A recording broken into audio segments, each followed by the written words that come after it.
lali sumber ketiwasan. Mas Gareng, yo.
Tindak kualat lah iya bener kandamu suwuk guru Pak lali sumber ketiwasan.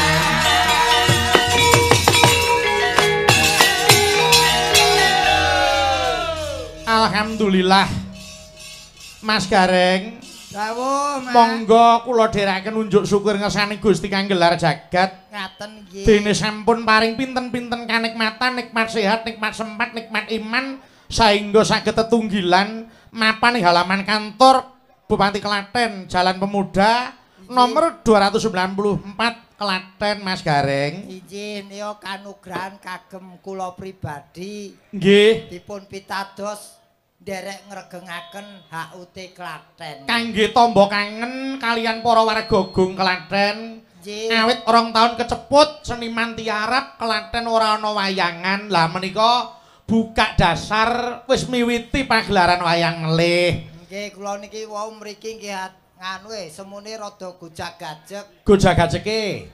Mriki Kabupaten Dias Balon Abang Putih ngoten kula kinten perayaan Gongsi Face. Terus jebule merah putih niki nggih perayaan HUT RI juga. Nggih, mila dengan hari jadi yang ke-218 Klaten semakin bersinar, Klaten jaya selamanya. Allahumma amin. Wah, niki pinten-pinten acara kok, Mas. Niki 3 in 1. Betul. HUT Klaten 218 tahun. Nggih. HUT RI yang ke-77 tahun. Laras gempur rokok ilegal. Lah niku yang kepengin ngiseni kamardikan, yang arep pengen melu berpartisipasi minimal ojo nganti produk rokok sing ora sah. Nah, gitu Mas. Niku sing ilegal kudu disingkiri. Niku padha karo wis nyengkuyung kamardikan. Betul, karena cukai rokok itu nantinya untuk pembangunan daerah kita juga. Nggih Mas Gareng. Menika sowan Ibu Hajah Sri Mulyani. Wah jan urung maos bombong kaworan bungah ya Mas. Kula panjenengan urung mangsa entuk pakurmatan sing tanpa pepindhan iso nggareng nyangik wonten halaman kantor Bupati. Lho. Mula wong salwangsul kula yen ngonceki nggih kula trepke kalih kahanane, kula paske kalih kahanane. Pripun karep panjenengan? Niki lak Klaten. Ya. Hurufe napa mawon? K L A T E N. Kanuku kabupaten yang dipimpin oleh seorang Sri Kandi, yaitu Bu Hajah Sri Mulyani didampingi oleh Bapak Yoga Hardoyo SHMH. Laras. Terus G L letaknya di perbatasan antara Provinsi Jawa Tengah dan Provinsi DIY. G. Terus A. Alhamdulillah sekarang umurnya sudah 218 tahun. Terus T. Niki tasakuran malam hari ini dengan keperluan juga HUT RI 77 dan rokok ilegal gempur. Leres. Terus E. Elok tontonannya wayang kulit dengan dalang muda yang bertalenta. Ki Bayu Waji. Terus terakhir N. naminipun dagelan gareng saking Semarang. Wah. Jeneng gareng kok mesti keri tur mesti kok enek lho. Lah jarene kowe karo aku iki sedulur kembar, ya ana kowe ana aku. Iya nggih, pancen bapak iki lho dawuh ngono. Nah, Le, biyen iki ari-arimu tak ora tak larung ning ari-arimu dadi gareng ngono kuwi. lah niku sing genah ngoten. Mila nggih alhamdulillah nggih Mas. Niki awake dhewe wis miwiti bisa berkegiatan meneh. Nggih. Ning nadyan makatena minimal ya ngagem masker. Merga Covid kuwi ya nadyan wis mereda ning durung ilang 100%. Gitu Mas. Sing baku ikuti anjuran pemerintah. Nggih. Kita suruh booster. Nggih. Pun angger booster kok nganti ora gelem numpak pesawat gulung kuming pun pokoke. Nggih, Sekali ndak boleh. Lah iki yang berat. Ning nggih alhamdulillah sakniki sedaya sampun lancar buktine saderenge tem mriki jenengan kali kula wingi bar pentas teng Jumirin mriko. Juwiring. Hah? Juwiring kok Jumirin. Lah ya Jumirin ki omahe Juwiring kono lho. Oh, eneng-eneng wae. Iki tenan lho, Klaten ki termasuk kabupaten yang tua juga dengan umurnya 218. Apakah maksud 218? Jelas dua itu yang memimpin Kabupaten Klaten sekarang Ibu Haja Sri Mulyani dan Bapak Haji Yoga. Nggih, terus Satu yang dituju adalah Klaten yang maju, mandiri dan sejahtera. leres, terus 8. Semuanya dilakukan 8 dengan landasan Pancasila. Hebat. Mila leres Mas. Kanthi visi terwujudnya Kabupaten Klaten yang maju, mandiri dan sejahtera. Awit mriko nggadahi misi Mas. Napa, Mas? Satu, mewujudkan tatanan kehidupan masyarakat yang berakhlak dan berkepribadian. Lho niku sing berakhlak kuwi kudu digarisbawahi. Nggih. Gitu. Nggih. Yang kedua, mewujudkan tata kelola pemerintahan yang baik, profesional, jujur, bersih, transparan, bertanggung jawab, dan anti korupsi. Nah, Oh, niku visine nggih. nggih, misine niku. Misine. Kaping 3, meningkatkan kemandirian ekonomi daerah berbasis sektor unggulan daerah berdasarkan ekonomi kerakyatan. Nggih. Keempat, mewujudkan pemerataan sarana prasarana wilayah yang berkualitas sesuai rencana tata ruang wilayah. Betul. Kaping 5, mewujudkan kualitas sumber daya manusia yang cerdas, niki, sehat, berbudaya dan responsif gender. Nggih. Kaping 6, mewujudkan kualitas pengelola lingkungan hidup yang berkelanjutan. Lho niku misi semanten kathahipun kala wau bertumbuh untuk kepentingan rakyat Mas Gareng. Nggih, tentunya ya juga untuk mewujudkan Klaten yang bersinar. Oh nggih, menika harus. Bersih, sehat, indah, nyaman, aman dan rapi. Nggih, leres. Apa-apa tak apalke tentang Klaten tak apalke. Lah kok ngono? Lah mergo kerep ditimbali rene. Oh ngaten nggih. Pokoke sing daerah kerep nimbali aku kuwi apa wae tak apalke. Oh iya, Aku yang ngrumangsani Mas. Aku Nggih. kuwi dadi gareng sing memvisuda gareng aku. Gareng wayang wong Esti Pandhawa ki ya piyayi Klaten. Sinten ta? Almarhum Kinarto Sabdo Weton Wedi. Hebat luar biasa. Mula nggih Mas, kula niku ya ngrumangsani, kula nglimbuk nyanyi. Paribasan ya isih gogo-gogo berangkangan golek gocekan. Merga saelek-eleke kula niku ya isih duwe banyu Klaten. Bener. Oh. Aku ki tenan, aku ki anggere ditimbali saya sing nimbali Pemda Bu Sri Mulyani ngene iki Nggih. jane ku wis wegah hitungan wegah. Oh ngaten, alhamdulillah tegese berpartisipasi. Ning gandeng wis ana kepanitiaan ya tetep hitung-hitungan. Alah. Oh ya mulek sing ditung ki dinane sing pas. Ya wong wis dipasrahke panitia berarti wis ana anggarane nek aku ora njaluk lah malah panitiane bathi aku rugi no. Nggih. Mula niki rak bekerja sama karo Kominfo ya Kominfo. ngiras-ngirus nggih Mas. Nggih. Nggih. Penerangan. Mas Gareng, Nun, prestasi capaian sangat luar biasa wonten Kabupaten Klaten napa mawon? dalam 1 tahun terakhir. Di antaranya penghargaan opini wajar tanpa pengecualian tahun 2021. Nggih. Terus penghargaan Kabupaten Layak Anak kategori Madya tahun 2021. Luar biasa. Terus Best Digital Performance se-Solo Raya dalam Solo Pos Digital Award 2021. Nggih. Penghargaan top 10 kompetisi inovasi pelayanan publik tingkat provinsi Jawa Tengah tahun 2021. Oke. Oh, Best Figure Digital Performance Solo Raya dalam Solo Pos Digital Award 2021. Penghargaan top pembina BUMD, top CEO BUMD, top BUMD Award 2021. Penghargaan Parahita Eka Praya tingkat madya tahun 2021. Terus penghargaan Kabupaten Menuju Informatif oleh Komisi Informasi Provinsi Jawa Tengah tahun 2021. Terus penghargaan Smart Living Gerakan Menuju Smart City oleh Kemkominfo Republik Indonesia tahun 2021. Penghargaan Nata Mukti Award 2021. Rekor muri penyemprotan ekoenzim tahun 2022. Penghargaan opini wajar tanpa pengecualian 2022. Penghargaan Bupati Peduli Tembakau Indonesia oleh Festival Tembakau Indonesia tahun 2022. Penghargaan pelopor revitalisasi Rowon Jombor oleh Tribun Inspiring Award tahun 2022.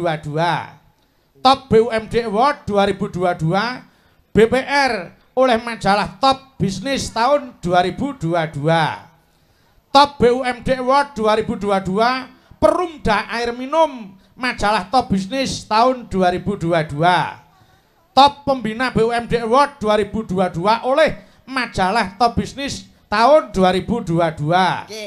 Terus penghargaan Kabupaten Layak Anak tingkat madya meleh 2022. Betul. Terakhir penghargaan Komisi Pelindungan Anak sebagai pemerintah daerah kabupaten yang memiliki komitmen terhadap perlindungan anak tahun 2022. Wah, hebat Mas Gareng. Nuwun sewu niki. Heeh. Penghargaan sakmeten kathah niku di tahun 2001 dan 22. Nggih. Berarti niki lak rikala dicepeng kalian Bu Sri Mulyani kalian Pak Yoga to. Leres. Penghargaan sakmeten kathah niki. Nggih. Betul. Dan iki yen duwe bupati, wakil bupati kaya ngene apike kok ora dipilih meneh niku kebangetan kok. Iya. Lah ya niki sing luput saking temriki nggih tanpa penghargaan. Heeh. Jangan lupa Klaten itu tempatnya top kuliner. Nggih. Berarti kuliner napa mawon sing temriki niku mesti rasane enak tur ngangeni. Kula wae budal nggih mampir jajan sego dikum. Soto. Lah ya soto ki lak sego dikum to, Mas. Luane ya bahasane aja ngono kuwi kok judheke sing ngrungokke. Wis ben wong aku pancen senengku sego dikum kok. Mbok Dele. Oh nggih, Mbok Dele iki kondang nganti Semarang soto dikum Mbok Dele. Nggih. Iki top kuliner. Ning ya aja lali, Mas. Mriki niki ya top nggon budayawan. Nggih. Nggih, sapa sing ora ngerti budayawan made in saka Klaten, nggih ta? Kang Rama piyambak. Wiwit nggih, mila dalang ten pundi mawon mesti asale saka Klaten lho. Niku sumebar sak alam Padang niki, ngoten lho. Nggih, ampun nglalekke mriki nggih enten teras saking Semarang. Nggih. Bayat. Oh nggih. Nah niku mula enten guneme para pinisepuh endi wong Klaten urip ning Semarang mesti mulya uripe mergo Klaten kalih Semarang niku gandeng cenenge raket banget. Leres Mas Gareng. Sejarahe ngoten niku nggih. Sejarah Mas. Tur dalu niki hujan bintang tamu kok Mas. Nggih. Panjenengan ora ijen dikancani kalih Mbak Mimin karo Mbak Apri lan uga Mbak Eka Suranti sing saka Kebumen. Sajake cah yatim piatu yang delok klambine kembar iki. Kok yatim piatu ku ya mung bioben seragam ben resep yen sinawang. Ora kok kuwi oso anyar gawe anyar kok Mas ketok ditimbali rene gawe klambi anyar. Niku ngetok-ngetokke. Nek Mbak Mimin Mbak Apri niku diuripi piyai Klaten ngetok-ngetokke. Aja omong. Ora ngetok-ngetokke. Lah piye? Ya golek tambahan duit jahitan barang. Wah terus tambahan duit jahitan. Tak aturi rene ya Mas. Nggih, monggo. Dipethuk perahu layar Mbak Mimin karo Mbak Apri sik. Monggo, yo.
blas aja dipleroki. Nggih.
Selamat malam Besti. Lah iki.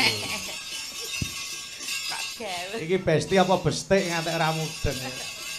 Selamat malam Mbak Amri. Sugeng dalu Mbak Limbuk Mak Cangi. Kados pundi kabaripun ra nggih sehat ta? Pangestu panjenengan pinaringan wilujeng sehat bagas waras. Alhamdulillah. Laris. Alhamdulillah 2 tahun tiarap sak menika samsaya laris. Amin, amin, amin. Mas. Apa? Ing atase sak grupe loro kok beda. Beda piye? Sing siji iki kaya patunge Roro Jonggrang kaya patunge Ratu Boko. Ratu Boko ki piyai kakung lho, Mas. Oh, kelanan to. Ratu Boko menawa piyai kakung menawi kula menawa mijil pawestri. Mijil apa pangkur? Niki ki wedok. Oh, wedok to? Wedok sing aranani lanang ya sapa jenengan ki piye to? Kena wis Ngapa teko sajak kiri-kiri karo Mas Gareng? Penjanwa ngendika? Nggih. Penjan kali Mas Gareng menika kembar. Iya. Nah, terus panjenengan terus niku ari-arine. Heeh. Nek kula benten, kula kalih Apri kalih Mbak Eka. Nggih. Niku kula sing asli, ari-ari kula niku Eka Kebumen kalih Apri niku. Oh. Dadi sejatine sing manudya Aku ngerti sejarahe. Dadi wong tuane iki rada gelo. Terus? Dadi nyawang bayi lho kok kaya ngene. Heeh. Terus golek pujan ari-arine dikumbah lahir ayu-ayu. Mone asline Ya. bayine pertama iki. Oh. Kok aku malah kaya tempe bosok, Pak.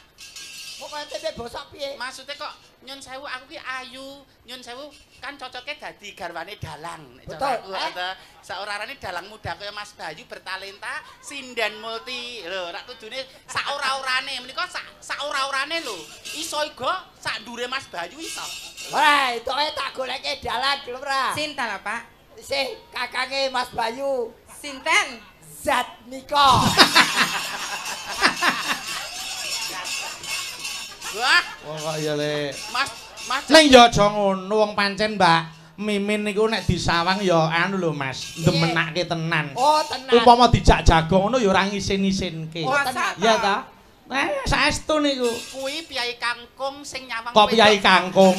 Kakung kok kangkung. Piyai Kakung sing isoh nampa ikhlas pasangane ya ngono kuwi. Betul. Ning Nggih. nek wong Piyai Kakung sing ora isoh nampa ikhlas pasangan ya hawane mung kurang terus. Oh, kae kurang ayu, oh kae kurang pinter, oh kae kurang sebet, oh kae Iya. kurang gapyak. Hawane mung kekurangan. Mergo ora iso belajar ilmu ikhlas nampa kahanan. Lho. Nek nyawang Mimin ki atine seneng ya nyenengke tenan. Tenan Mbak Mimin ora kurang mung kurang siji Mas Gareng. Apa? Kurang asli. Wah, mboten kurang melih. Pancen mboten asli kok.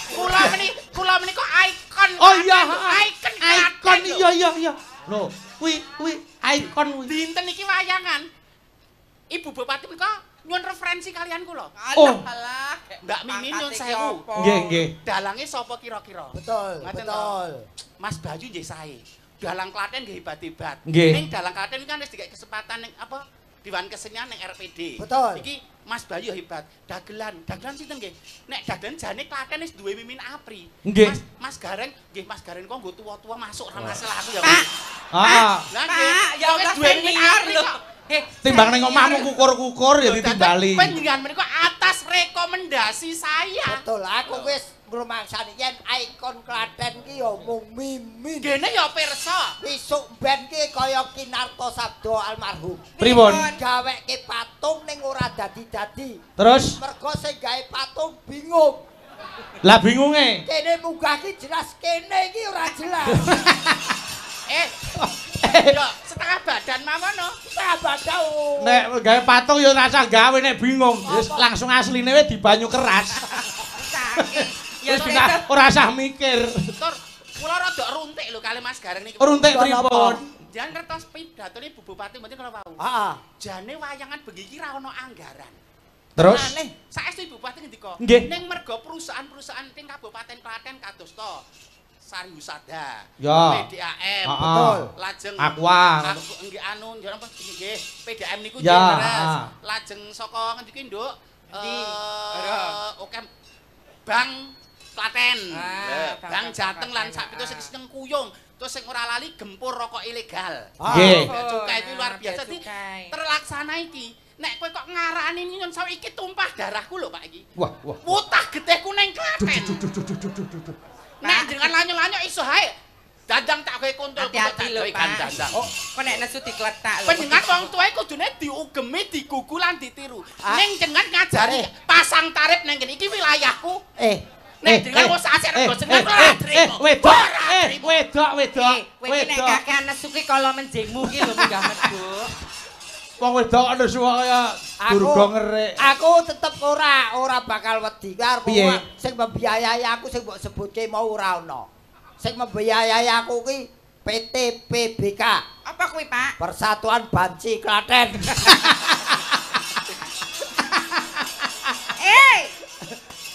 Belum ora TBK terbuka lah kok PBK. Lah iki lho aku urung diamuk karo kuwi kok. Lah, kula didhawuhi Bu Bupati ku paribasan rindhik asu dikitik gage-gage lho. Iku saproke alun-alun didandani ora entuk unggon. Mula muring-muring. Atas Kowe Lek, kowe ya rada runtek. Ngisor ringinan saiki wis digempuri lek. Bu, ning niki kasunyatan, Bu. Ternyata kebijakan menika jane yo apik. Apik. Ning mesti ana pro kontra. Betul. Contone pedagang nyun sewu ning alun-alun dipindahke, digoleki Jalan sing Bali. Saperangan ya pro kontra, ning dengan pendekatan yang humanis. Heeh, terus Nyatane ya terselesaikan Ayam dengan tentrem. baik. Heeh. Pasar dibangun saperangan ya wegah. heeh. Kaya aku, jane aku ya golek mata pencarian ya kangelan alun-alun tutup ki. Ya nek kan ya aku budidaya, berarti kudu ikhtiar. Wis tak amanke. Wis Piye? tak tulisi ngisor ringin kae wis mamimin. Kok wis, Mas? Kok malah kaya penunggune ringin. Mbak Apri, Dalem. niki kelahiran panjenengan ulang tahun. Isi. Ora sik aku andaluk cethole kowe kelahiran ndi? Klaten. Kelihatan Klaten lak Klaten Jombang. ngendi? Saking Melandang, Tempur Sari, Ngawen, Klaten. Oh. Ora iki blakan wae mumpung disiarke di streaming terus iki dadi Nggih. tekani asline yen kowe ora bengi ngene iki awan apa gaweanmu? Bengkel lho, Pak. Hah? Bengkel. Bengkel. Lah sampean arep ngetopke oli apa piye? Ora apa-apa wong halal kok. Halal kok Terus nek Mbak Mimin daleme pundi Mbak Mimin sing ayu dhewe sak jagat ya. Dedeh, aku senenge ngono ku lho. Nek arep apa kuwi nek arep ngendikan ngono kuwi mesti lambene isor digegecik ngono lho. Kowe iku agar kemayu-kemayu tak bacok lho kowe. Lho wong wedok iku mayu ya lumrah to. Wong sing kono wae do demes meneng wae iki klecap-klecep. Iki wong wedok pinunjul kok ya. Mbak Mimin, pidalem saking pundi? Asli Klatenipun. Kepareng matur. Inggih. Mbok pilih kula lagi benten beneh kalian rayi kula. Oh nggih. Wah bahasane apik beneh kelawan. Soale seniman itu bukan hanya soal karyanya saja. Nggih. Yang terpenting adalah attitude. Attitude Kok nganggo nggih. ngentut Apa barang? pinter Sunda langit? Attitude tok ngentut. Ning nek attitude nyun sewu solah bawane mboten merati, Nggih. ya wong nyun sewu gila. Oh nggih. Heeh. Cobi. Bismillahirrahmanirrahim. Wah lah iki genem tenan iki. Agamane ya kuat iki. Kedah ngaten. Nggih. Asli saking pundi? Ibu Bupati, mbok pilih panjenengan dereng miterang kula saking pundi? Nggih. Kula Widyawati ingkang paling muncer kembang desa saking Laladan Karangnangka, Bu. Weh, ya lagi ngerti kembang dalan saka Karangnangka. Kembang dalan iki Kembang dalan iki letong lho, Pak. Kembang desa. Oh, kembang desa. Ya Kembang dalan Allah. iki letong. Ora krungu. Kembang desa. Piye? Wae ya kembang. Kembang desa. Loh, kembang dalan iki mobil iki ya kembang dalan, sepeda motor. Kembang dalan ki tretong. Lah iki dalane tretong. Interpretasine piyai kathah niku nek kembang dalan iki mesti tletong. Ya ora, kuwi ya dibenake kuwi saiki kok. Kembang desa saking Laladan Karangnangka. Karangnangka. Ingkang kagungan Candi Merak. Weh, Dadi Klaten nika kejawi kota 1000 umbul ya kota 1000 candi. Wonten Candi Plaus. Candi dina. Lho jare Klaten kok ya. Lah ngajari apri pinter. Oh iya. Candi Plaosan, wonten Candi Sojiwan. Sojiwan. Wonten Candi iki dule Candi Plaosan ki ana. Candi Pandelian. Wonten candi kok Candi Pandelian. Candi Pandelian ya apa? Penjelasan wisata menika rak wisata sejarah Nggih, wonten. nggih, betul. Wisata alam. Alam ya ana. Nggih. Saiki ana Nggir Pasang. Pasang, ana Ndeles, ana Rawa Jombor sing bar direvitalisasi. Ya. Ana Ya. wisata ziarah wonten Jatinom, wonten Heeh, Bayat. Bayat. Lho dados wisata religi nggih wonten. Religi enten, jangkep. Dadi Klaten ki sugih. Oh, dadi anu Mbak Apri. Dalem. Kalau nek arep dolan nggone Mbak Mimin ya goleki asmane Mbak Mimin ngono mesti petuk ning omahe ya. Ampun Mimin, Lah piye? Sukimin. Sukimin. Nek Mimin mboten panggih, Sukimin blantik wedhus. Oh, alah. Oh, alah men. Kemayune ngedek. Jenenge Sukimin. Lho kelahiran Klaten ra kudu ngerti jenenge asli to, Iya Pak. no, Lah kanggo iya. KTP identitas diri Nah. tidak boleh palsu. Iya. Lah menungso ki apa ora diwenake budidaya to Mas? 2 tahun setengah pandemi lho. Lah terus? Kira pelajaran besar kanggo aku lan sampean. Iya. Nek wong wedok mau ngatung wong lanang. Wong lanang iki boyoke ya bekel suwe-suwe. Mula aku ya nyambut gawe. Nggo ngenteng-entengi sing kakung. Iku sik. Pertanyaanmu wong wedok mau ngatung wong lanang lho. Lho kowe iki ya dibojo to? Ya kok ya piye to? Lho Pak. kok wong lanang di sing kilap pi wong lanang di. Lho, Ora ngono pertanyaane. Apa? Kene rak pun omah-omah. Heeh. Lah nek omah-omah ki kene dadi imam apa makmum, ngono lho. Piye? ya ora kok aku sombong takabur ya. Apa? Saking ayuku. Duh. Anak kula menika sampun 8. Weh, edian. 8? 8 ku ya wong kabeh kuwi. Wong kabeh anak 8 bapak 16. Edian. Lah saking ayune kok ayune Iya, kok iya, pancen iya. wong ayu. Iya. Anake 8, bapake 16. Wong ayu kok ora terima Anak siji. 8 bapake 16. Heeh. Lho, kurang perwira piye aku dadi wong wedok. Kok sik kok kowe dienggo arisan to, Nduk? Lho tren, Mbak. Rombong kok. Ning bakune rak bangga jadi orang Klaten dengan Iya, kreativitasnya masing-masing. Apapun yang ada di Klaten, kalau kamu merasa masyarakat sini semuanya harus dicintai. Nggih, heeh. Lebih bangga lagi kalau Klaten menjadi pelopor gempur rokok ilegal. Oh, nih. Pokoknya sing ilegal itu harus digempur. Iya, sing ora asli-asli kuwi kudu diilangi. Kowe kudu digempur. Apa kabar dengan kamu, Mbak? Kok aku kudu Nggih. digempur? Mas Gareng. Un, Kula tak nyuwun berkah saking Kominfo nggih. Nggih, monggo. Pepunden kula Bapak Aris Baroto, kula suwun pinarak wonten pepanggungan. Awake dhewe iki ben ngerti, Mbak Apri, Mbak Mimin. Pripun? Pripun sing dikategorikan rokok ilegal. Nggih. Nggih ta? Nggih. Masyarakat ku ya ben pirsa, anane ngoten ra adane masyarakat iku wah pokoke golek rokok sing murah weh, sing penting Ngebul.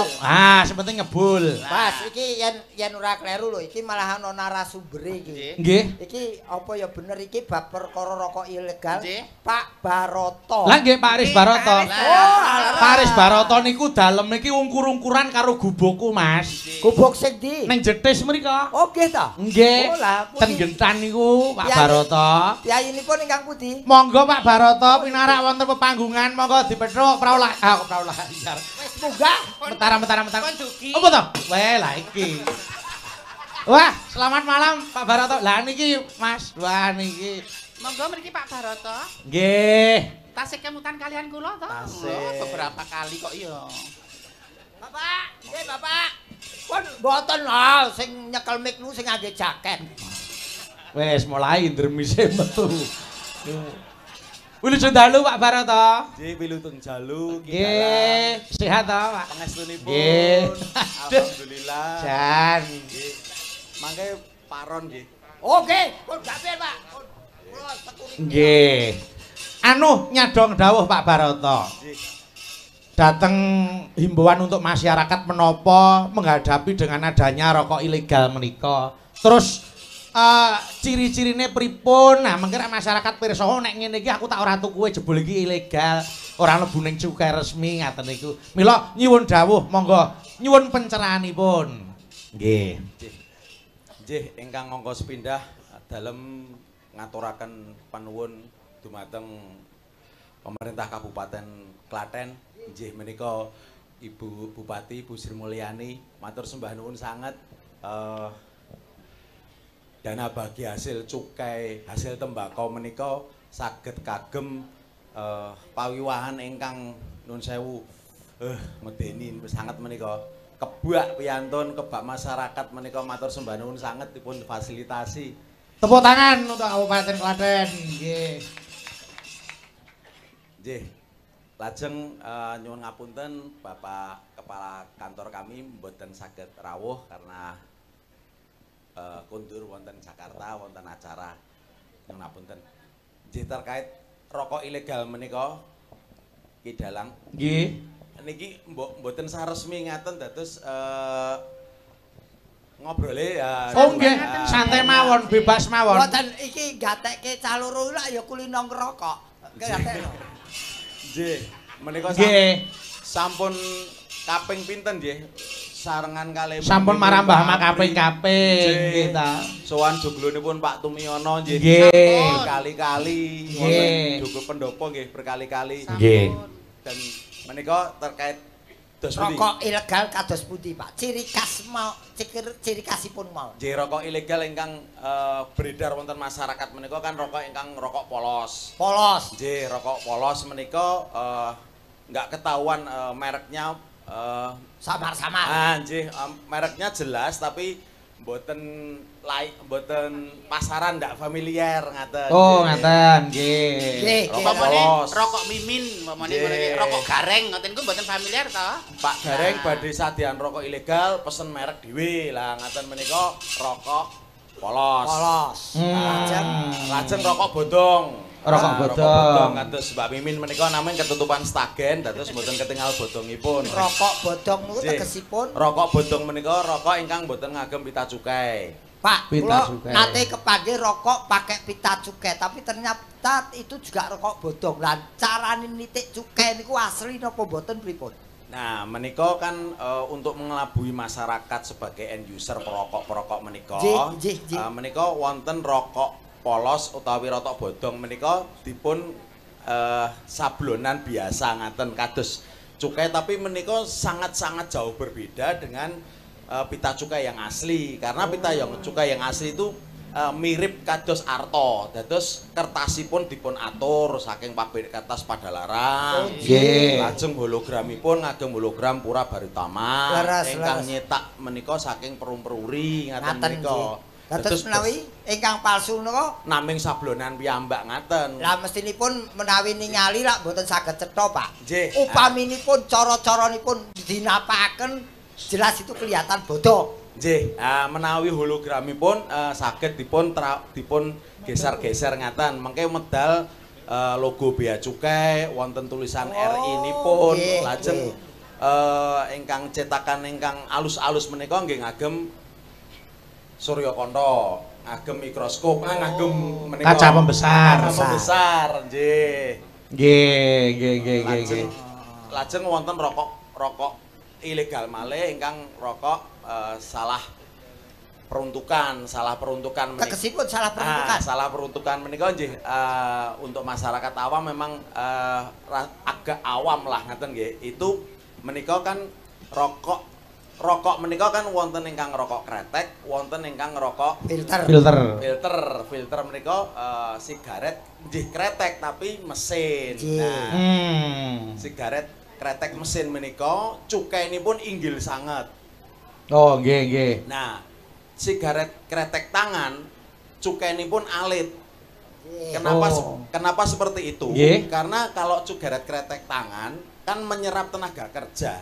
Nggih, terus menika diandhapaken cukainipun. Oh, ngaten, nggih. Ngagem mesin inggilaken. Mongko mesin iki paribasane sak jam iso memproduk berapa ribu rokok.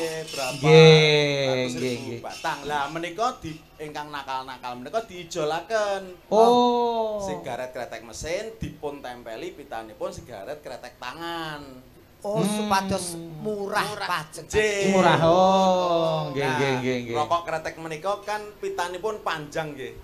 Melintang saking rokok menika. Lah, ya, nggih. Menawi mesin kan alit kotak ngaten nemplek wonten pas bungkusipun disuwek menika katut menawi ingkang kretek kan panjang. Nah, menika dipun tempelekaken ngaten untuk mensiasati pungutan cukainya. Oh. Niki, Pak. Nggih. Sing perlu kula pertanyakan. Kalau melanggar tuh pasti ada hukumnya. Leres. Terus sing dihukum niku napa? Sing dihukum napa? Sing dihukum sing penjual atau pemakai? Nah. Ngaten. Rokok polos, rokok bodong menika kan mboten bayar cukai. Sama sekali dhek nyolong. Nyolong bener-bener 100% nyolong. Menika kenging pidana kurungan. Pidana dipun kunjara pidana penjara. Nah, menawi kados ingkang contoh sanesipun kala wau, mereka kan tesih bayar walaupun dia bayarnya Spanyol lah, separuh nyolong lah gitu. Lah menika kenging pidananipun sanksi administrasi kalian denda berapa kali ngaten. Oh, nggih. Wis rada terang ya Mas Gareng. Ayo kita ikut berpartisipasi mengisi kemerdekaan dengan hal yang positif dengan cara gempur rokok ilegal. Matur nuwun Pak Baroto.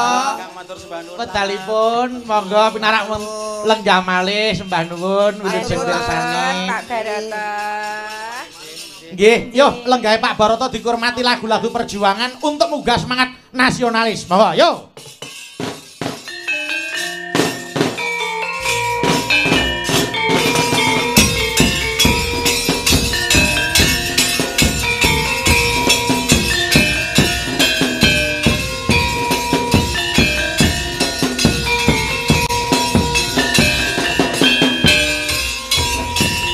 Dari Sabang sampai Merauke berjajar pulau-pulau, sambung menyambung menjadi satu.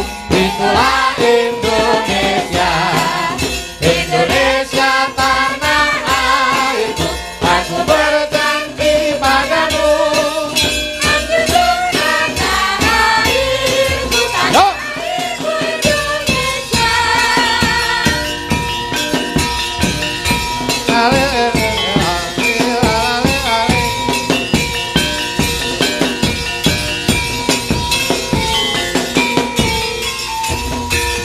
Garuda Pancasila, atulah pendukungmu, patriot proklamasi, setia berkorban untukmu. Pancasila dasar negara, rakyat adil makmur sentosa, pribadi bangsaku. Ayo maju, maju, ayo maju, maju, ayo maju, maju.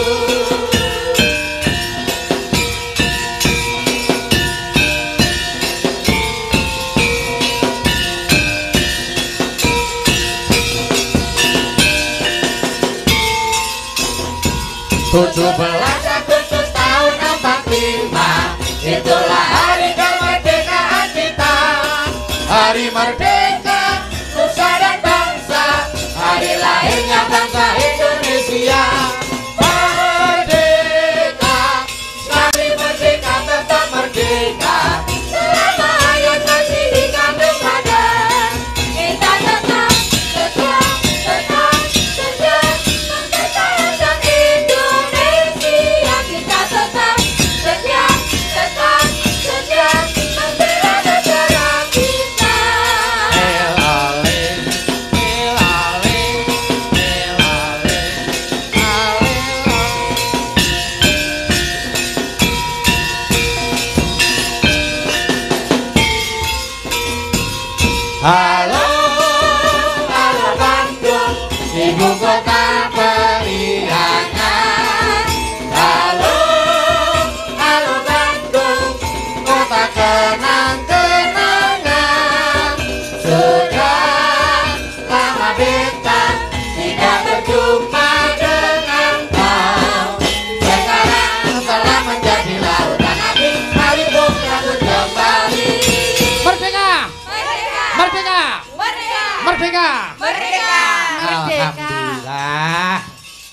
rumangsa bungah nggih Mas. Wis nampa dawuh saking Pak Barata.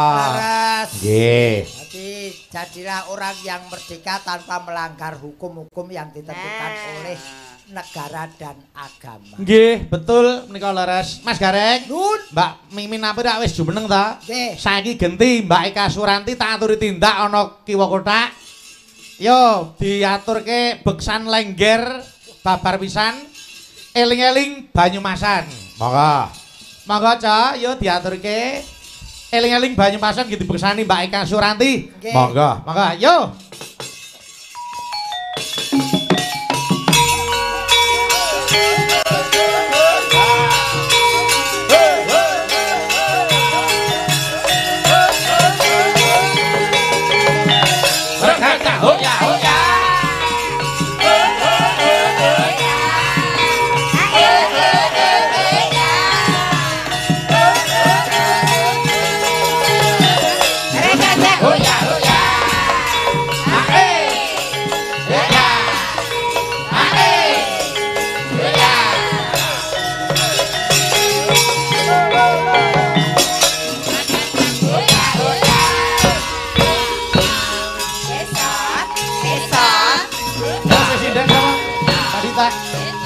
Mbak Fahmi boleh.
Mbah nuwun.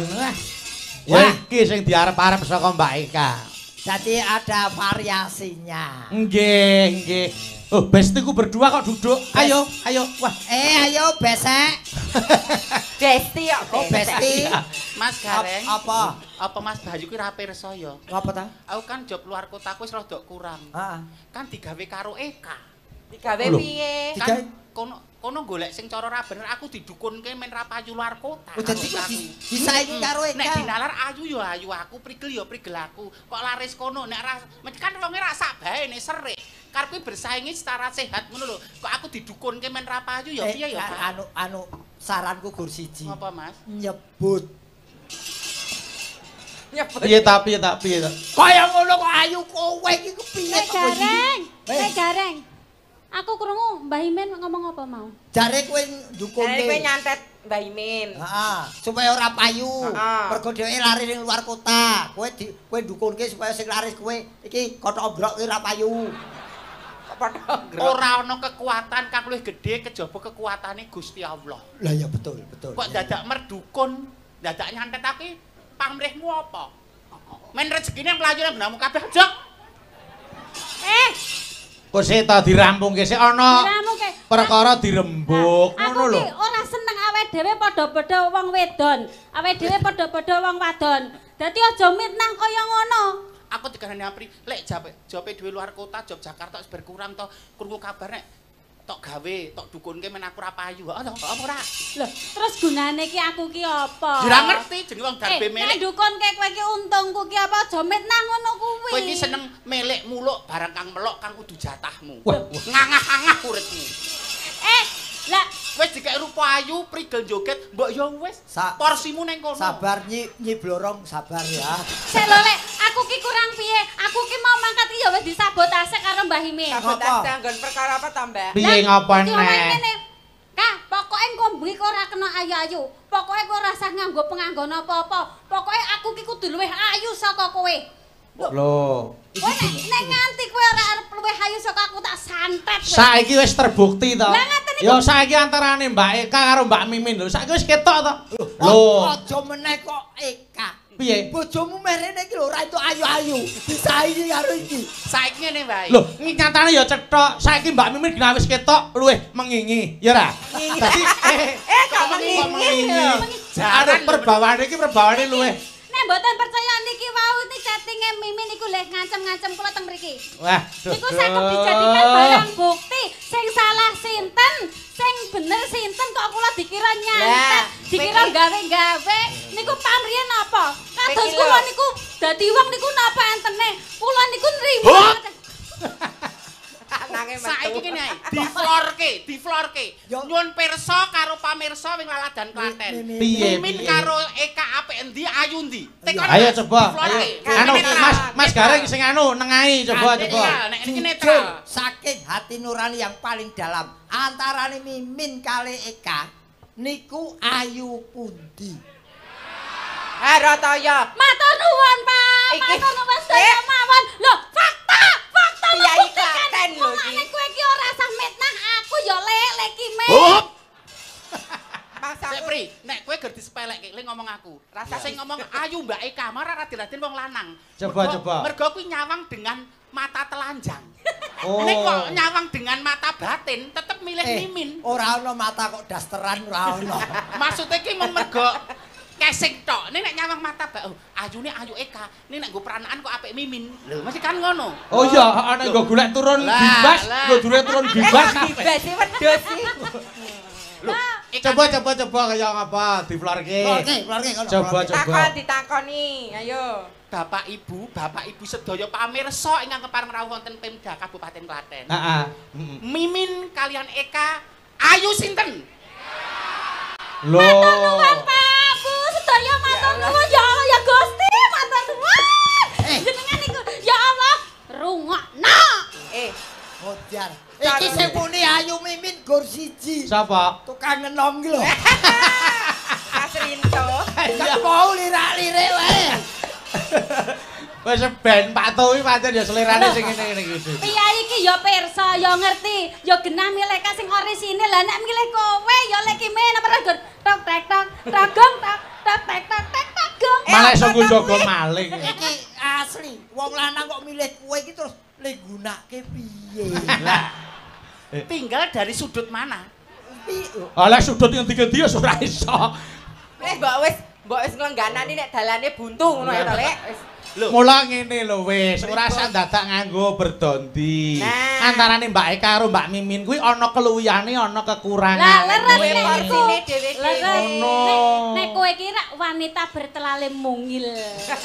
ora. Oh, kae lambene. Kudu kuwi. Wis yo celohak-celohak. Oh, kok le. Wanita Rainaga. Jadi sebenarnya gini. Aku mulane ora seneng nyambut gawe karo dasa wis pangen. Weger wae. Maksudnya gini loh Pak, semua orang bahkan wanita pun berhak menjadi garda depan dalam membangun bangsa ini. Betul. Contohnya Ibu Bupati Klaten nyatanya Putri. Leres. Mbak Eka juga berhak berkarya dengan caranya. Mimin ya berhak eksis dengan karyanya. Tapi ya Bu, ya Sri Mulyani garda terdepan kowe iki kenal pot. Iki yo garda. Oh, garda apa? Gardan. Mas Gareng, Mbak Eka, Mbak Mimin, Mbak Apri, Rumaos Bombong dalu menika dipun lenggahi Kanjeng Bupati Sepuh, Bapak Haji Sunarno SIM Hum. Samenika lenggah wonten Komisi 4 DPR RI. Pepundhen kula Bapak Tumiyono MBA. Bapak Haji Tumiyono. Selaku Direktur Utama Widodo Makmur Perkasa. Bapak Bagus Rahmoyo Jati SPT, Koordinator Analisis Kebijakan Ahli Madya Biro Infrastruktur dan Sumber Daya Alam Jawa Tengah. Nggih, Bapak Aris Baroto kala wau penyuluhan saking Kominfo. Nggih. Tuwin Ibu Kandarwati selaku anggota DPRD Jateng. Nggih. Bapak Sri Nugroho lah niki. Napa? Selaku Kadin Kebudayaan, Kepemudaan dan Olahraga Pariwisata Kabupaten Klaten. Nggih, Krungu Pak Srinu kok terus guyu ki ngapa, Lek?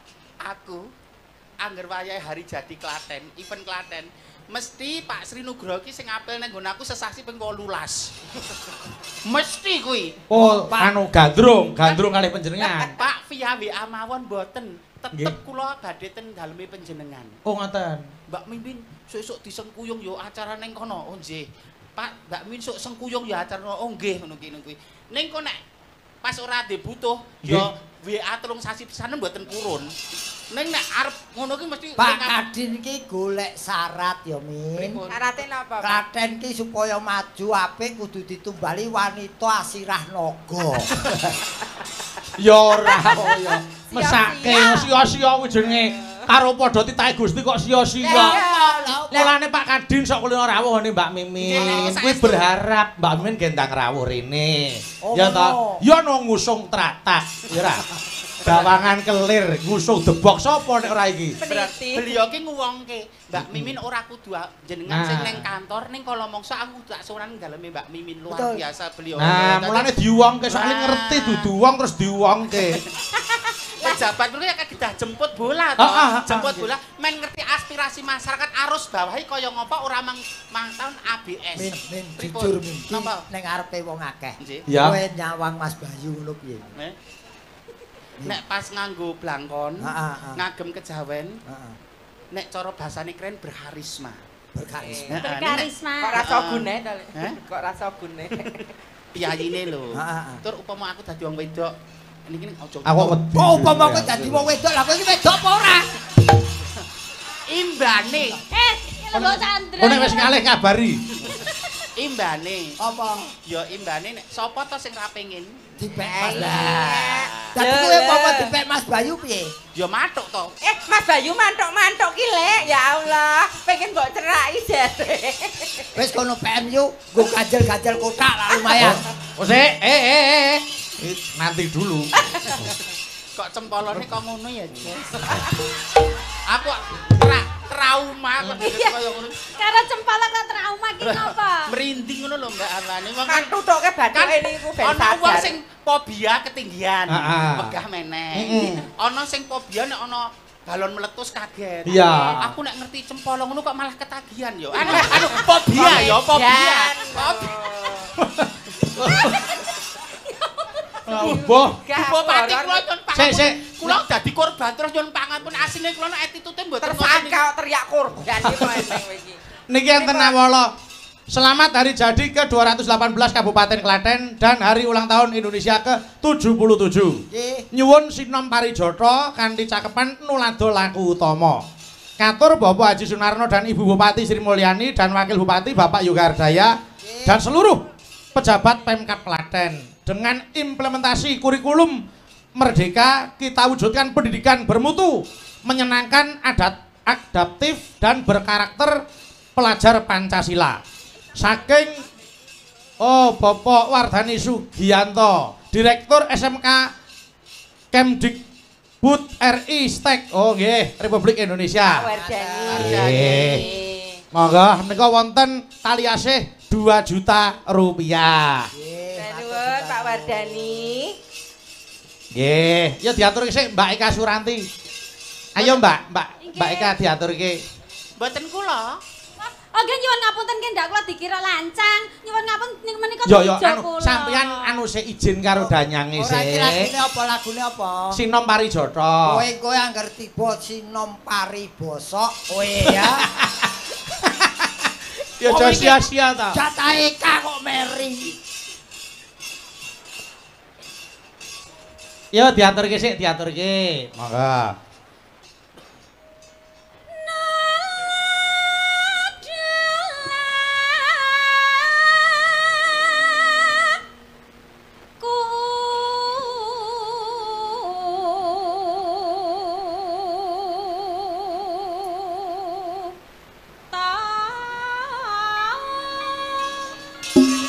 Sing kakung haji, sing putri sregep ngaji.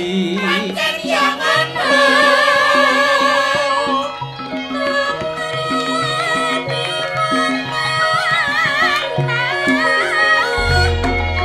syahadaten loro ing warnane ngucap syahadat tauhid lan syahadat rasul.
Yo yo yo yo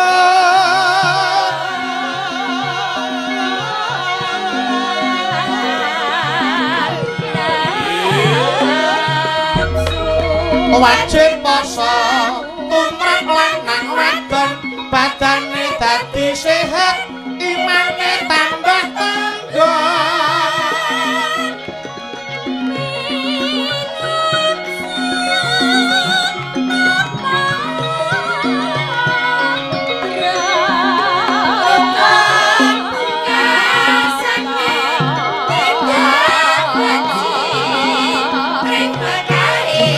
Lamun wis kuwasa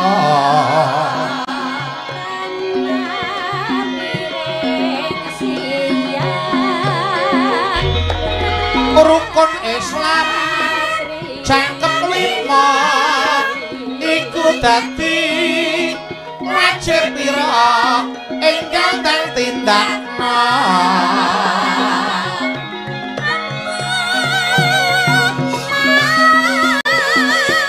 Sing guyub-guyub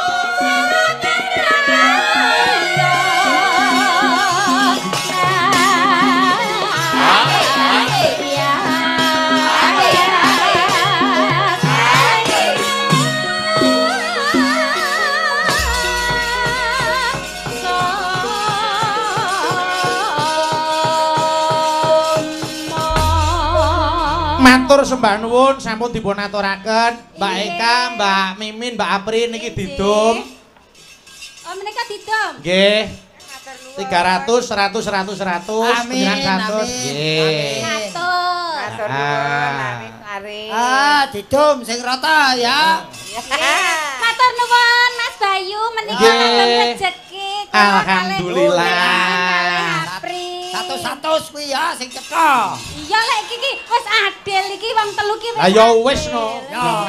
Matur nuwun. Nggih, sami-sami. Mangan kupat lawe tahu wonge papat duwite kok telu. Ya kene. Ya.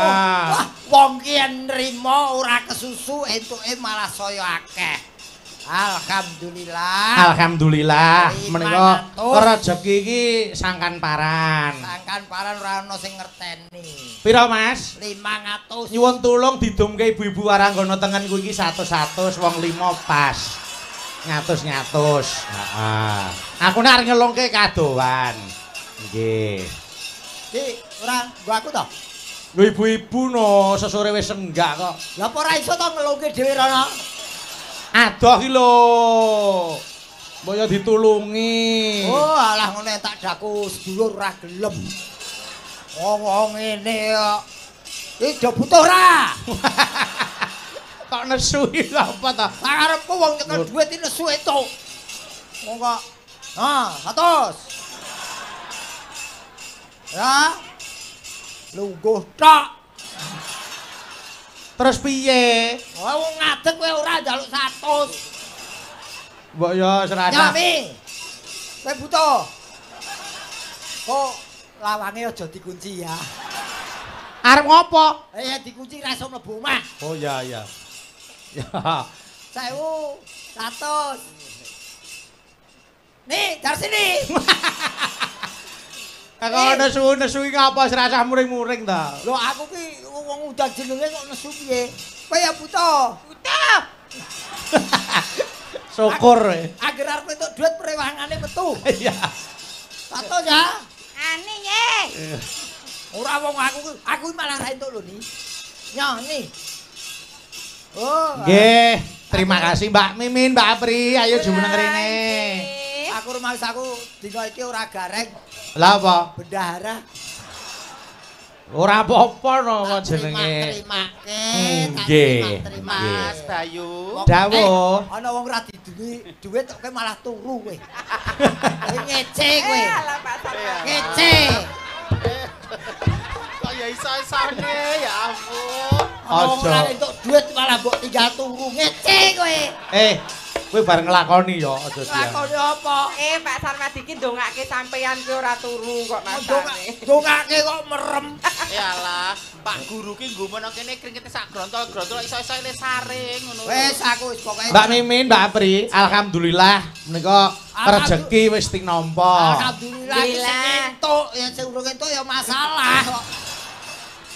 Wong ki mbok ya wis ta. Aku tapi rezeki ki wis ana sing ngatur to, Pak. Innallaha masobirin. Nah, Orang yang sabar kekasih Allah. nah. Nggih. Wis aku trimo Pak Tumiono sing ora trimo. Walah.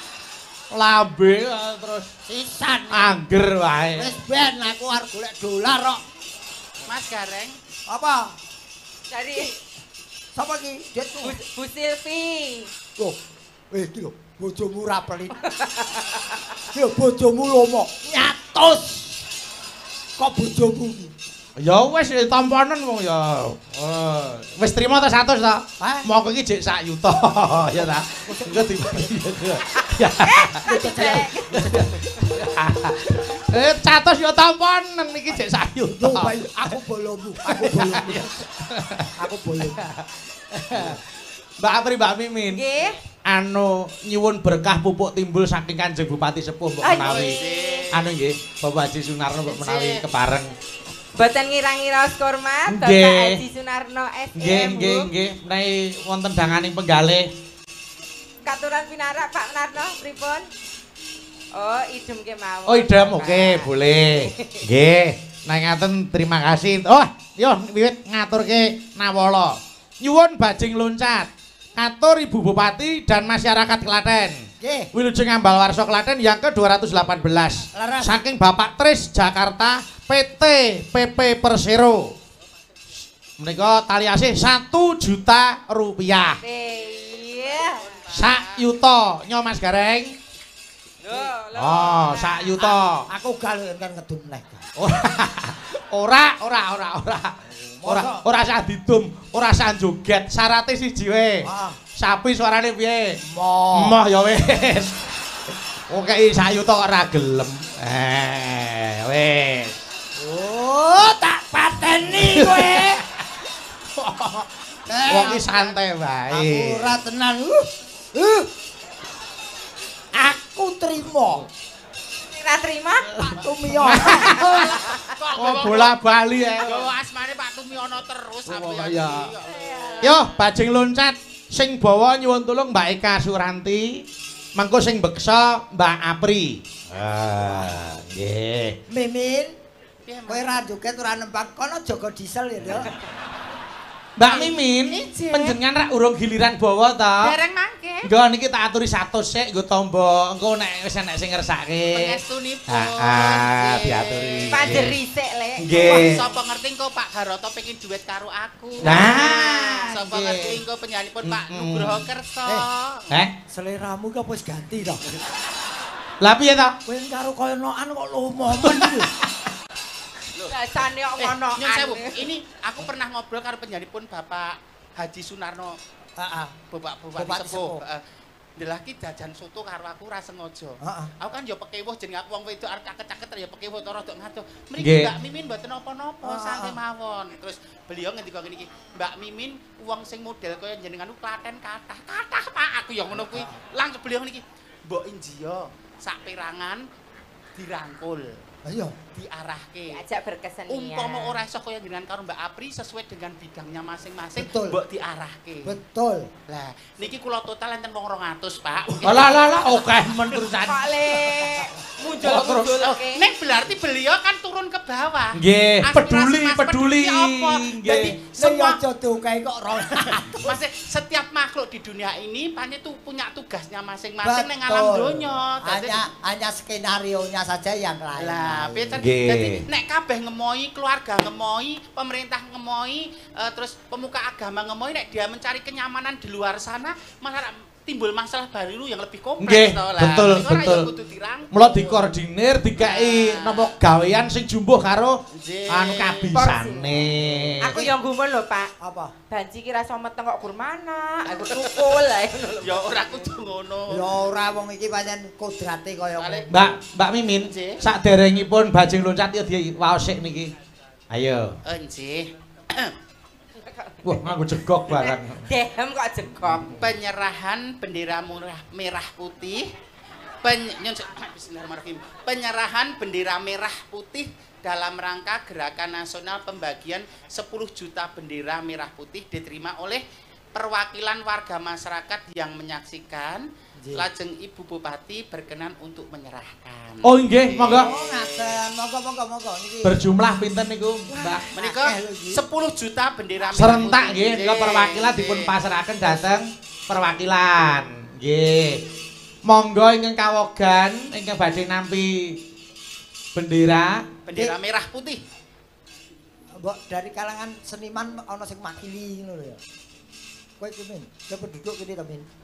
Ana Min. monggo cok kanthi anu ladrang wilujeng monggo.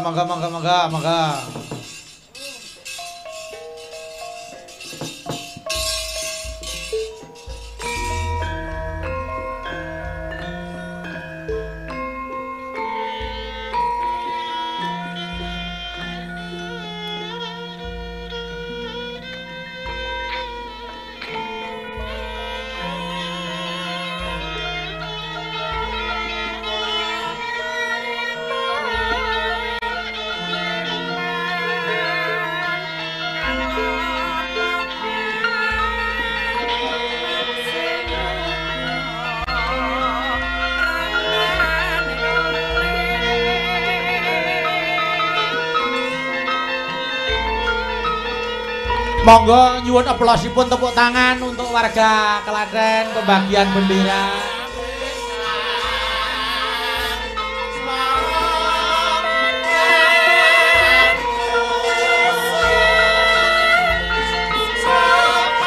Pisan lan Mas Pandu.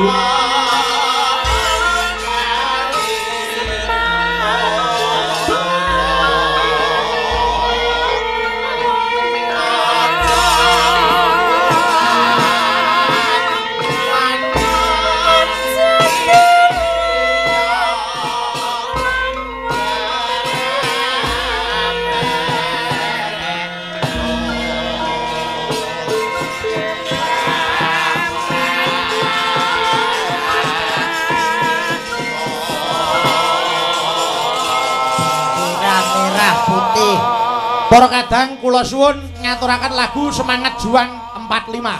Monggo ayo diaturke lagu Semangat Juang 45. Monggo ayo.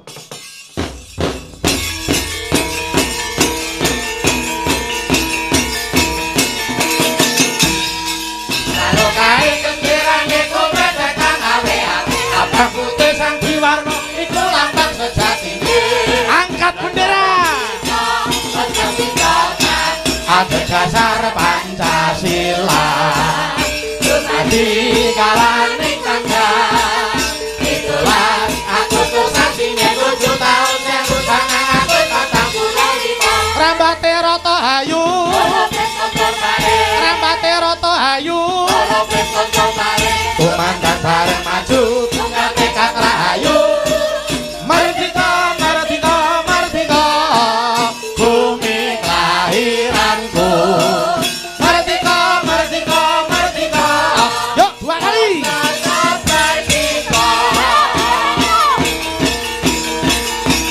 Yo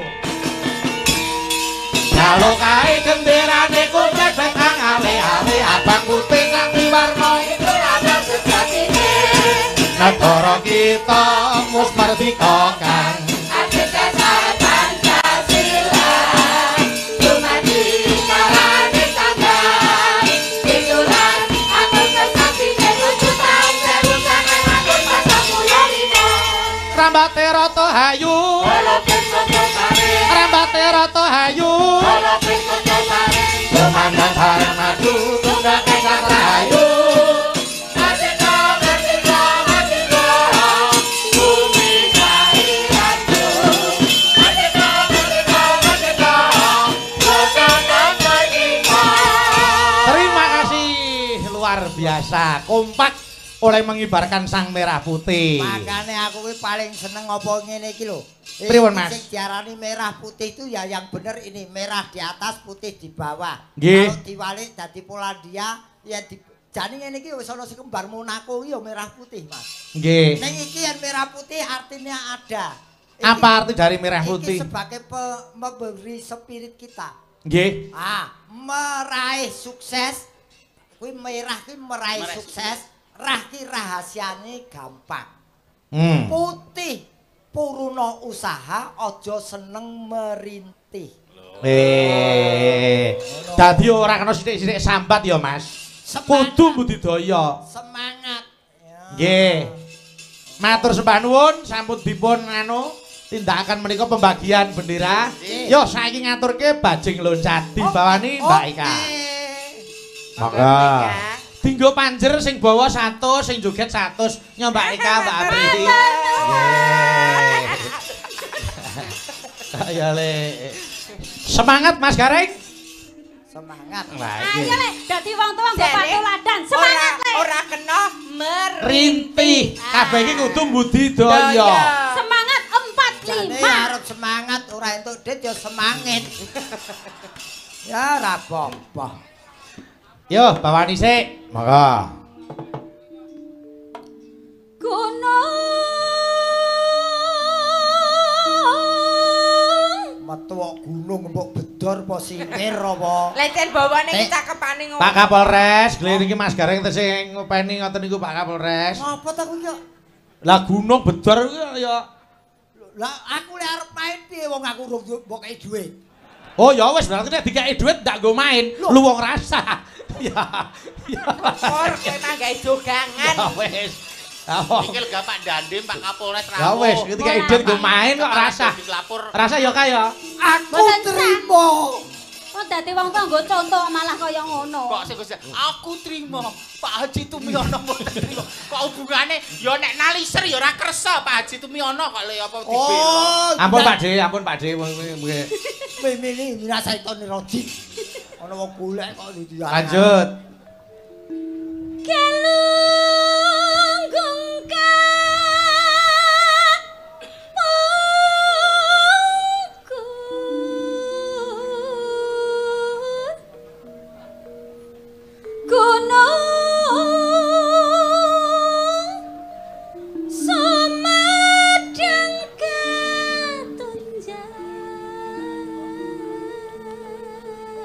saking Bulastri Nelinggi sawer Rp250.000 kangge Mas Gareng. Di antara sekian pasti ana sing ternyuh nyawang aku. Kangge Mas Gareng wayang kulit. Oh mengke gara-gara medale Gareng wayang kulit. Gareng wayang kulit engko metune. Sabar. Jare inallah ma sabirin. Sabar. Piye to? Lah iki limbukan iki lho metu Gareng no. Engko wah lek ku maca kelancangan iki. Macane iki ya dipaske goro-goro. Oh lah nggih, Lah nek layange tekone saiki. Aku ngerti wong ngene iki melu Pak Anom. Lanjut. Gunung Sumedang katunjang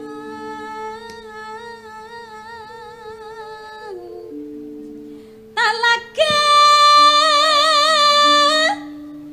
Sokawaya narung becik di tengah gunungan Hula pundung kuri sungkur hula sungkan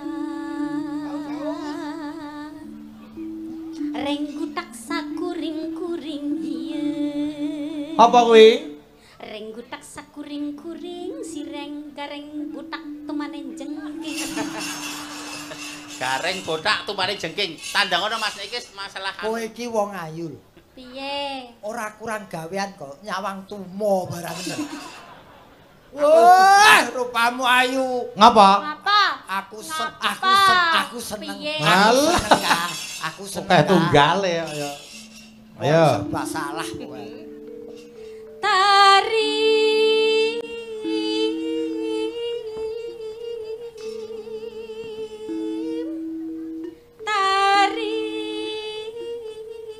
Tarim dudang ika lho, Rem. Tarima sekawaya ngancik ligareng ngancik Lho wis mulai nyang-nyangan kok dilekas rak ngancik. Kena Sik tiram tak tunda ngenteni alun-alun dadi. Bali meneh. ngancik di negara suhu Kimin. Sunda kok Sukimin. suhu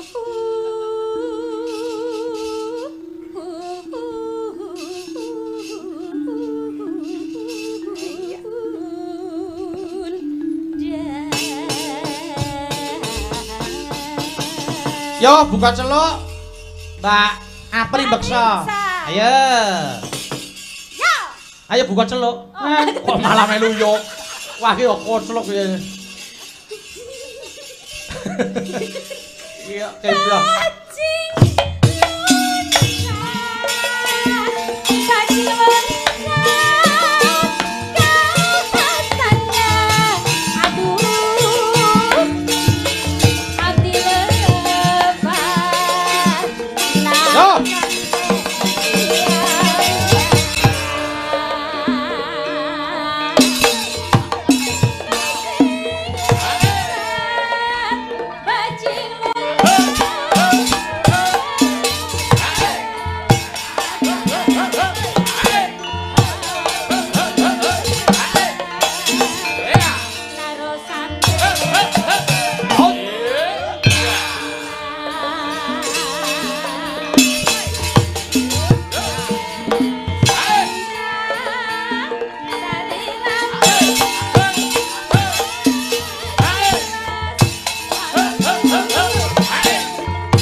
Hop.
Sembah nuwun sampun dipun aturaken bajing loncat.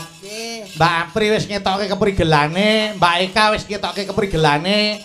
Kari niki berdua Mas Gareng karo Mbak Mimin. Nah. Mriki Mbak Mimin mriki. Pun. Apa? Kula nyuwun ngidam sari Mas Gareng gandrung Mbak Mimin. Nah. Oh, apa ora penak. Nembang kei pasangan. Oh. Mbak Apri mau ijen, Eka ijen. Nembang kei pasangan ra iso digunakake nggo apa? Mas, apa? Kita itu pemain watak. Watak. Jadi neng panggung, Mimin dapuk ke Ratu Kencana Wungu. Upamane. Kowe kok kencang alu iki. Kencana Wungu kok kencang alu. Kita itu di panggung itu berperan apapun. Dhisik jaman kula durung nganggo nyamping durung gelungan, Mimin kok dapuk nge-MC. Kula yo nge-MC. Manut dawuhe. Kita kan pemain, kita bersama. Pemain itu harus all round. Lah, jenengan didapuke karo Bu Fahmi ya matur nuwun. Karo Mimin ya kudu alhamdulillah. Lho dadi partnermu siapapun. Yen ora matur Mas Bayu kudu manut. Beliau iki sutradarane pepanggungan. Iya. Jadi monggo dirahapi sekenyang-kenyangnya. Bawane nyidam sari, ayo. Engko lagune tembang kangen sing nembang ben Mbak Fahmi. Ning sakniki bawa sik berdua. Monggo Mas Gareng arep mbok rangkul ya karepmu. Wis, ayo. Kita acting ya, Mas. Loh, acting itu harus totalitas. Duh, sialku. Duh wong ayu. Kok ngono.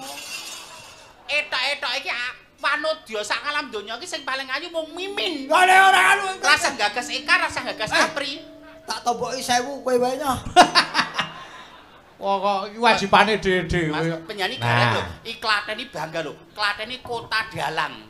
Argelar wayangan dalang gonta-ganti Klaten iki kasembadan. Kota ketoprak. Nek jane kene mengarep adol wirang, ngopo dirusuhan kirene? Lho. Ya. Mas wow. Oh, garung to. Oh, Pede. Wah. Wong nrimo ing patung kuwi bakal entuke piro iki? Wah, senengane kok. Ya alhamdulillah. Wong ki mesti ana sing trenyuh nyawang. Nah, hari ini aku betul-betul tujune kok tak sia-sia nek ora sing trenyuh sapa? TLK. Apa kuwi? Telek. Duh. Miminku. Nah, ngono. Aku bareng itu kok Ibu Bupati semangat opo tak pangan. Lah ya wis. Kang Mas Gareng, Opo yai? kaya kejugrukan wukir sari kaaroban segara madu. Iya. Datan bisa linukis tining tulis rineka tining ukara. Iya. Ngalam donya kirana manodya kang mongkok bombong atine kejaba mung aku Mas Gareng. Apa pangan kok ayo. Mas, Ayo. niki lho kula panjenengan astana lho menika calon putra panjenengan menika Kang Mas. Menika lho Kang Mas. Ya Allah. Aduh Kang Mas. Aja brobosan. Menika putra panjenengan aktif Kok tekan kene iki lho. Kok tekene kene kok. Kridanipun putra panjenengan benjang ngukuli panjenengan ngaten lho Kang Mas. Oh, ngono ya iki. Injih. Yen pancen ngono Joko nang kantungamu aja nganti Rusak omong apa? Omong kaya wong kemu. perkara ngene mungkuk-mungkuk ya. Kudu sing totalitas siapapun partner. Iya. Aku ora mung total, aku Leo. Aku ora banyu putih. Yo wis pokoke Nek jenengan ora total dialang sak Klaten tak pengejak jenengan lho. Kota dialang lho kene iki. Lho, Mula diakomodir karo Ibu Bupati karo Dewan Kesenian lho. kok sik kowe iki kedudukanmu apa? Kok iso nglarang wong ngejak aku lho. Lah nek jenengan kredibilitas jenengan dihancurkan malam ini lho, dipertaruhkan malam ini lho. Lho perkara ora gelem karo kowe kok terus ora entuk tanggapan iki lho. Sak leker genthonge kene iki dalang manut Mimin. Oh, kok ora elok. Oh iya ta? Heeh. Umpama Loh. Ayo. Ayo Mas, anggepen kuwi ayu dhewe ngono lho. Pepujaning ati. Kang Mas, Apa ya? menika wonten peksi sami cucuk-cucukan kan gambaraken kula kan panjenengan. Menika lho Kang Mas. Lampu ngono lho. Etok-etoke, wah dijak basa kiasan ora iso. Oh iya, kaya ana manuk cucuk-cucukan. Yo, cucuk-cucukan yo. Nggih mboten wonten papan mriki to nggih. Lah kaya manuk karo manuk. Oh, wong Semarang ya tak plathok. Lah kaya iki lho kaya manuk loro kaya lho cucuk-cucukan. Wow, ora ngrungokke gunemane ro. Ayo. Mimin, Injih. manuta pun Kakang ladenono ya, Nduk. Nah, ngono gek diladeni ngono. Ning ngetrek ngono. Ya umume ae Mas. Mak. Wong ladene lho treke mlaku lan yo ngene kok. Kok sakate garap wong wedok kene ngetrek jam niku Lanjut. perlakukanlah pasanganmu dengan syariat yang benar. Betul, Yai. Nyun sewu ya iku ora aku jorok ora. Arep garap bojo ki nyun sewu karo ngatuk karo piye karo iso. Ning adape menungso iku kudu kewan. Dadi tetep kudu tertutup dalam satu selimut. Lho, ngono kuwi. Kok garap ning dhuwur truk penyan kok biasane ning galengan mapan. Wit. An bercocok tanam lah. Lho, Klaten kok lu. Oh iya, Klaten lu pangan lho. Iya. Lho, lah ya an padi apa? Beras rino. Lho, Oh iya. Lho Klaten iku bangga. Lanjut. Penyangga pangan kok. Kaya ngene wong lagi cilaka. Wong nandang asmara. Asmara kaya ngene cilaka. Apa tuh? Weh, elak bae suarane. Ayo coba suarane kaya apa, Mbak Mimin? Apa? Piye to? Apa tuh? Suarane kaya ning film Tunyil kae ngene. Opo to kuwi? Semua orang itu punya talenta karakternya masing-masing. Iya. Betul. Mimin kon padha Budarsini ya ora iso. Ora iso. Budarsini kon kaya Mimin ya ora iso. Ora iso. Jangan nek beda itu dianggap salah itu keliru. Nggih. Indonesia itu besar karena keanekaragaman loh. Berbeda. Karena heterogennya itu loh. Iya. Nek Mimin beda kok harus dianggap salah. Mimin Ora, beda dianggap elek. Boten. Mereka pemikiran yang sempit menurut. Iya. Raja Hoten tak bupati. Oh. Golek kesaksian. Yo, lanjut Mbak Mimin. Suarane elok kok. Apa ta? Ayo. Apa dah? Wah, nganggo atraksi mic barang. Biasane kene. Dewe. Yalah. Cilik. Dewe. Menjelang masa menopause ki anu ya wis bedoan. Sapa? Aku Mas. Apa? Menjelang masa menopause iki suarane tak koyo Kowe iki dhisik. mau sapa riwen? Wong kok Yo, lanjut. Oh, Dewa Jawa Dipangku, Mas. Mas kaya Gatotkaca pergi wong ae lho. Pangku, Mas. Dipangku. Nah. Yo, karo nembang. Sik, Min, sik. Apa? Grejel ki apa, Min? Mas. Wong ki Kuwi wirane kuwi. Anatomi tubuh manusia iki berbeda-beda. Ana sing sikile dawa, ana sing sikile cendak, ana sing irunge pesek, ana sing irunge mancung. Trima wae ora apa-apa. Engko nek kulino penak-penak. Ya.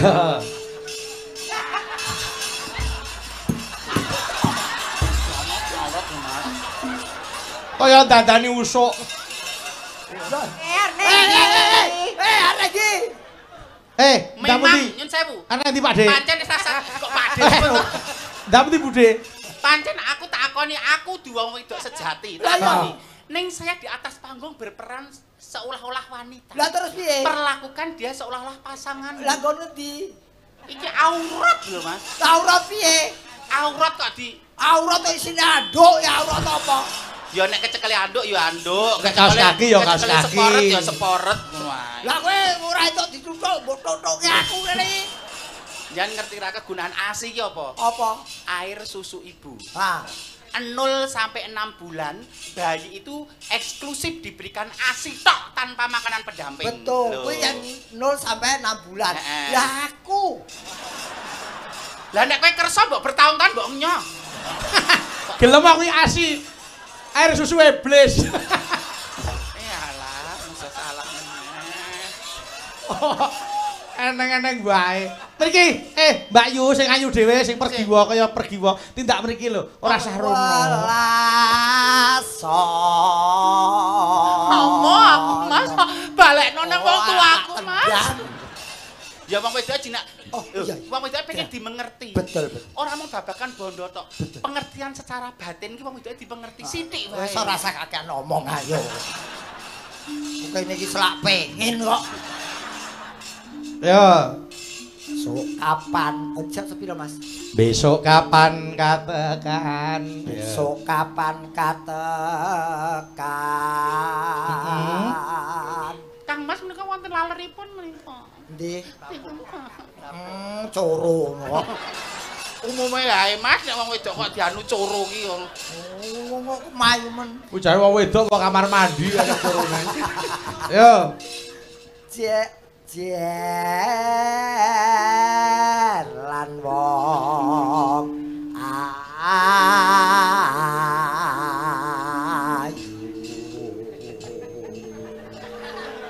Kok bojoku Parkinson ngene malah.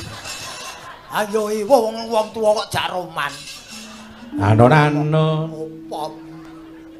Aduh, engko tayamum iki aku ngene iki. Aku titah umume lho Mas, kok tayamum apa padake nyenggol liur anu ye. Lah kita bukan mukrim. Mas, Tak upamake nakodo. sadangunipun kula kan panjenengan mbok pilih wong wedok sok keladuk angenipun muni. Iya. Kula sok wangal karo wong lanang. Iya. Mongko imam keluarga teteplah laki-laki. Iya. Kula nyuwun ngapura, Mas. Kula njaluk ngapura, Mas. Aku wis keladuk wani kurang duga kok. Mas karo. Min, Aku wis keladuk wani kurang duga. Min. Mas, Min. Purop, Mas. Min. Aku lengganane wong wedok sok kadang kala wani karo piyai kampung. Min. Mongko penyanyi Mas karo. Aduh. Wah, guyu, seneng. Kuyu apa mules kok? Tak kira nek guyu. Lho Mas, Min. wong omah-omah ki ora rebut bener kadang. Ora perbet. Aduh. Adek bangun. Ye, garene. Aja, kok malah dipundhut. Yo. Tanpa prau. Sasat sarah. Jolotri. Arep ndi? Ya ceritane kaya Piye wong madune? Oh, migato kono. ditarik terus aku ngene ditampani ngono nek kon acting ki. Wingi ana lho roman ngono gagar otak lho. Wis rasa ngono nek. Lah wong geblak diendani kok ya bablas ngono. Yo, nyedam Sarias mok mok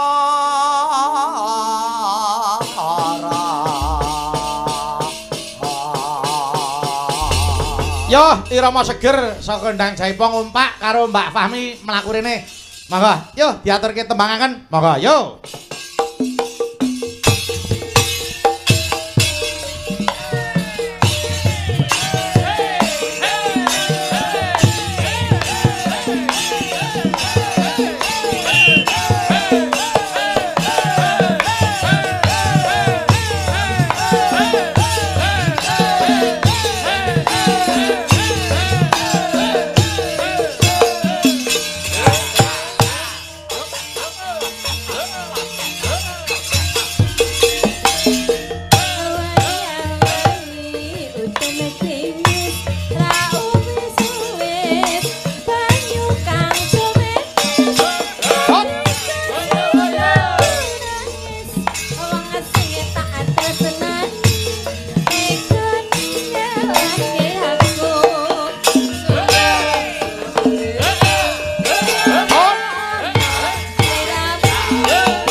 Mas Gareng, Mbak Mimin, Mbak Apri ketemu ning